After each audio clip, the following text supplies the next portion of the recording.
Stop me if you've heard this. That QR code right there, it'll take you to all of the video we used throughout tonight's newscast. Let's get started. Our big three stories of the day. I seem to have lost my touch here this week. Government shutdown, that deadline approaching and approaching rapidly. Clock ticking. Theoretically, a deal needs to be in place by the end of September. By my count, that's tomorrow. Yes, it is. So that clock ticking very quickly. Also out of our nation's capital tonight, mourning going on across lawmakers on both sides of the aisle. Dianne Feinstein dies. The 90-year-old Democratic senator was California's first female senator.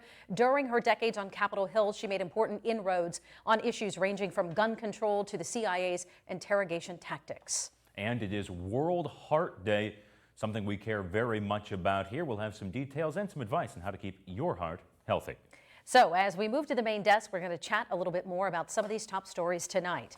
Sand running out in the hourglass. At this point, it seems almost certain a government shutdown may be on the way. Less than 2 days to go until the federal government is unable to meet all of its obligations, triggering a shutdown, meaning discretionary spending, about 27% of the federal budget, will not be spent.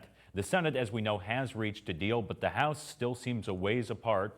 House Speaker Kevin McCarthy today not sounding terribly optimistic. A shutdown seems inevitable. The ripple effects, you'll see it there. Any sort of benefit programs, military members go unpaid. Federal employees, they go unpaid too.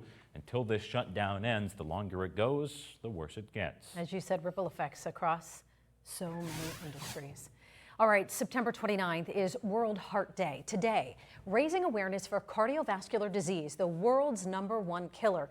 Conditions that affect the heart or blood vessels, such as heart attacks, strokes, heart failure, they kill more than 20 million people every year across the globe.